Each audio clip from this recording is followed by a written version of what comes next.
आज हम Erik Erikson की थ्योरी करेंगे साइको सोशल डेवलपमेंट। सबसे पहले हम उसका कंसेप्ट जानते हैं कि इसके कंसेप्ट में क्या है। एरिक एरिक्सन ने 8 स्टेजेस दी थी।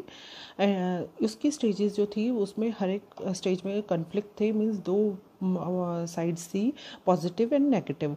If an individual does indeed successfully reconcile these forces favoring the first, means एक तरफ वो फेवर करेगा उन कंडीशंस को और दूसरी तरफ वो फेवर में नहीं होंगे। For example, if an infant enters into the toddler stage, उसमें हमने बताया जैसे autonomy versus shame and doubt with more trust than mistrust, they carry the virtue of hope.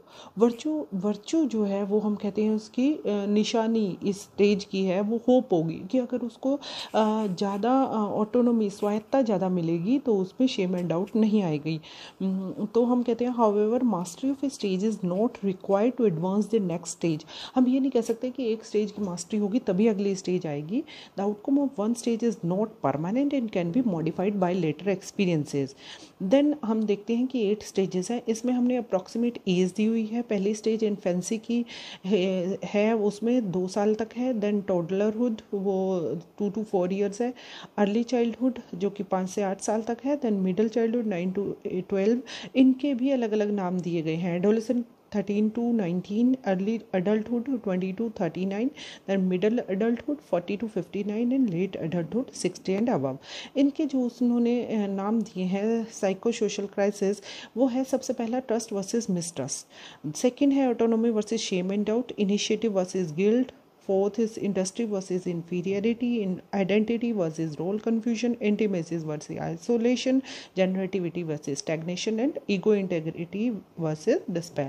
ये इन्होंने 8 स्टेजेस दी थी जो हमारी लाइफ में होती है। इनको हम 1 by 1 पढ़ते हैं कि क्या क्या एक एक स्टेज की क्या क्या करेक्टरिस्टिक्स है और उसको हमने देखना है। जैसे सबसे पहली स्टेज है उसका वर्चू है होप है और फर्स्ट स्टेज का नाम है ट्रस्ट वर्सेस मिसट्रस्ट। इस स्टेज में first stages centres about the infants basic needs being met by the parents and how the interaction leads to trust or mistrust.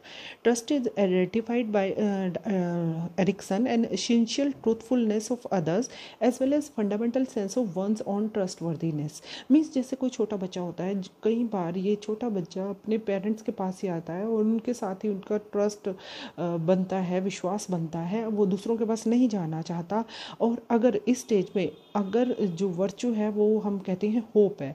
If the care giver who ever that might be, however care giver is secondary whereas parents are primary in that of eyes of the child.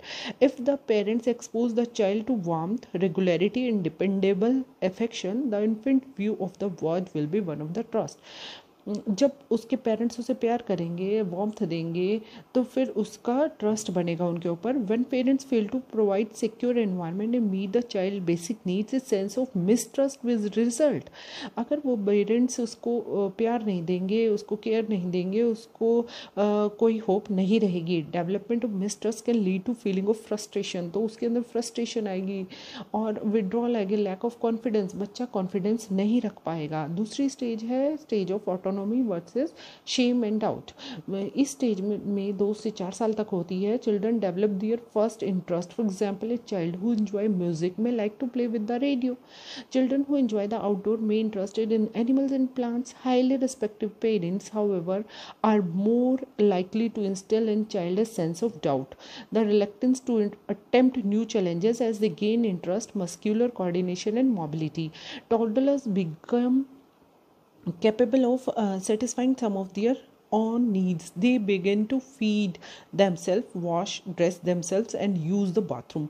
Means इस stage में बच्चा अपने आप को अपने कार्य जो दैनिक जीवन के कार्य है वो खुद करना चाहता है, अपनी ड्रेस खुद चूज़ करना चाहता है, खुद नहाना चाहता है, खुद अपने जो डेली एक्टिविटी की रूटीन है वो अपने आप करना चाहता है। इफ़ जो केयर गिवर है या पेरेंट्स हैं जो उसको अगर वो इनकरेज करते हैं self sufficient behaviour, they develop sense of autonomy, उनके अंदर स्वायत्ता की भावना आ जाती है। ठीक है, but if the care giver demand too much too soon, अगर केयर गिवर जो है उनसे बहुत जल्दी डिमांड करते हैं कि इसको इतनी सेंस आ जाए, सब कुछ एकदम से आ जाए, तो वो नहीं होता है। Then ridicule capable or ridicule early attempt at self sufficiency. Children जो है they may instead develop shame and doubt, उनको शेम एंड डाउट डेवलप हो जाता है about their ability to handle problems, वो समस्याओं को भी आसानी से हैंडल नहीं कर पाते हैं। और इसका वर्चू है विल। थर्ड स्टेज है इनिशिएटिव वर्सेस गिल्ट, और ये 5 से 8 साल तक है।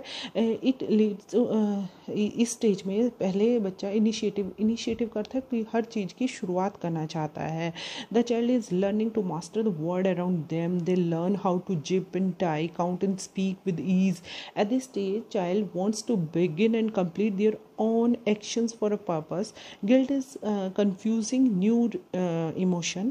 They may feel guilty about things that logically should not cause guilt. They may feel guilt when his initiative doesn't produce desired result. जैसे कोई बच्चा साइकिल सीखना चाहता है, सीखना नहीं, अब वो चला रहा है सीखकर, और वो पहाड़ी वाले इलाके में चलाता है या बाइक चलाता है, लेकिन उसके पेरेंट्स उसे मना करते हैं, पर फिर भी वो कहता है कि मैं कर लूँगा, आई विल डू, और लेकिन वो गिर जाता है तो उसको गिल्ट फील होता है कि मैंने जो काम शुरू किया वो मुझसे नहीं हुआ। Preschoolers are increasingly able to accomplish task on their own and can explore new areas. With this growing independence comes many choices about activities to be pursued. Sometimes children take an project can really readily accomplish.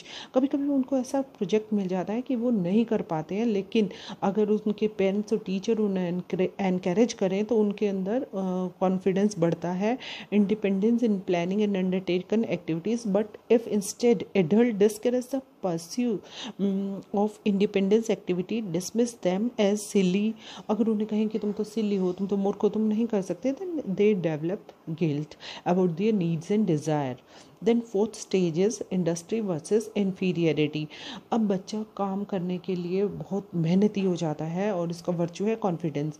Ericsson viewed that elementary school years and as critical for the development of self-confidence. Ideally, elementary school provide many opportunity to achieve the recognition of teachers, parents, peer for producing things, drawing pictures, solving additional problems, writing sentences, and so on. If children are encouraged to make and do things and then praised for their accomplishment, अगर उन्होंने काम किया है उनकी praise होती है तो उनके अंदर कॉन्फिडेंस बिल्डअप होता है और उन्हें अच्छा लगता है, वो और आगे आगे काम करते हैं। At this stage, children start recognizing special talents and continue to discover interest as their education improves.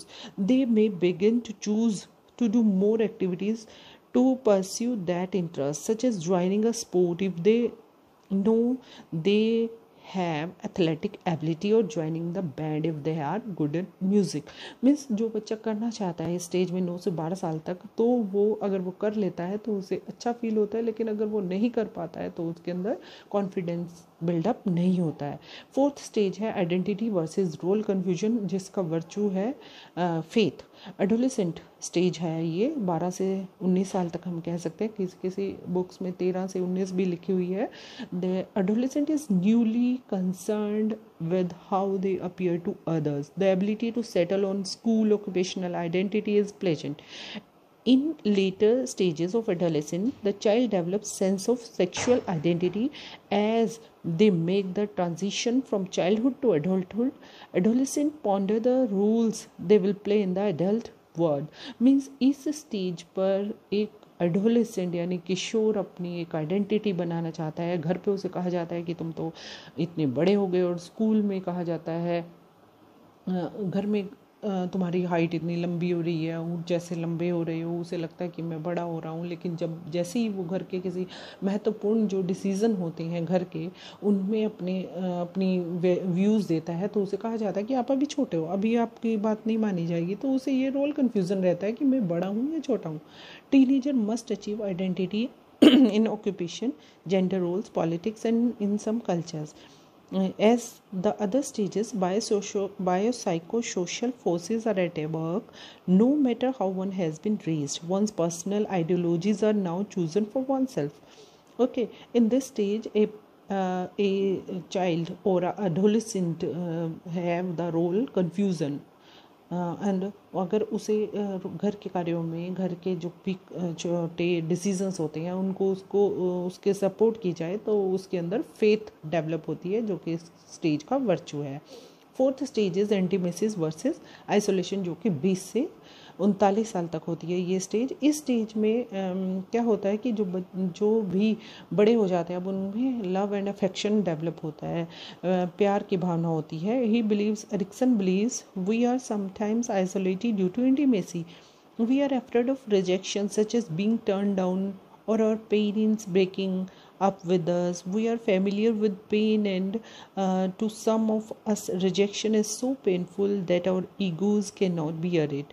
कई बार हम प्यार करते हैं, शादी हो जाती है इस एज में, लेकिन जब हमारी उम्मीदों पे दूसरा इंसान खरा नहीं उतरता तो आइसोलेशन भी हो जाता है। Once people have established their own identities they are ready to make long term commitments to others, they become capable of forming intimate. उनको ये होता है कि वो जो दूसरे पर्सन है उनके साथ वो एक रिलेशनशिप, हेल्दी रिलेशनशिप बिल्डअप कर लेते हैं। लेकिन but if people can not form these intimate relationship, perhaps because of their own needs, a sense of isolation may result arousing feeling of darkness. Then sixth stage है, seventh stage है generativity versus stagnation, जिसमें virtue है care. इस stage में जो कि 40 से 59 साल तक की है, इस स्टेज में नेक्स्ट जनरेशन, जनरेटिविटी का अर्थ है next generation. The adult stage of generativity has broad application to family relationship, work and society. Generativity then is primarily the concern in establishing and guiding the next generation. अब ये next generation से related है। इस stage में एक person के जैसे बच्चे हो जाते हैं, नेक्स्ट उसको अपनी लाइफ करियर उसका बिल्डअप हो जाता है, जो भी उसको करना है वो अच्छे से उसका एस्टेब्लिश हो जाता है। During middle age primary development task is one of the contribution through the society. और इस स्टेज में वो अपने आप को इस तरह से दिखाता है कि उसकी बढ़ोतरी हो रही है हर चीज़ में, बच्चे बढ़ रही हैं, उसका व्यापार बढ़ रहा है, परिवार बढ़ रहा है। और अगर ऐसा नहीं होता इन द सेम साइड, दूसरी साइड है, तो उसके अंदर स्टेग्नेशन आ जाता है। In contrast a person who is self centred, जो पर्सन सेल्फ सेंटर होता है, अनएबल और unwilling to help society move towards develop a feeling of stagnation, dissatisfaction with the relative lack of productivity. Then last stage is ego integrity versus despair. That is also called late adulthood, and this is above 60 years or 60 years and above. और इसका virtue है wisdom. As we grow older and become senior citizen, we tend to slow down our productivity. जैसे ही एक person है वो जैसे जैसे senior होता जाता है उसकी productivity कम होती जाती है। And explore life as retired person, retired हो जाता है। It is during this time we look thoughtfully for a long time at our accomplishments and are able to develop integrity. If we see ourselves as leading successful life, अगर हम देखते हैं कि अगर हम सक्सेसफुल लाइफ लीड कर रहे हैं तो हमें इंटीग्रिटी फील होती है।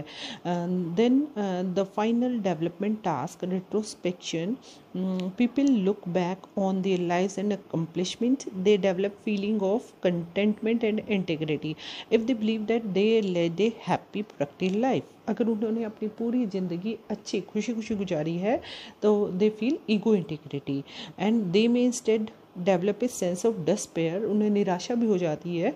If they look back into the life of disappointment, अगर वो देखते हैं कि पुरानी लाइफ में उनकी कितनी निराशा थी, डिसअपॉइंटमेंट्स थी, एंड अनअचीव्ड गोल, जो उन्होंने गोल्स अचीव करने थे वो अचीव नहीं कर पाए। तो ये थी स्टेजेस जो कि इन्होंने दी थी एरिक एरिक्सन ने, और इन स्टेजेस को देखते हुए हम एक पर्सन की साइको सोशल की सोशली वो कैसे डेवलप होता है उनको जान सकते हैं। Thank you, have a nice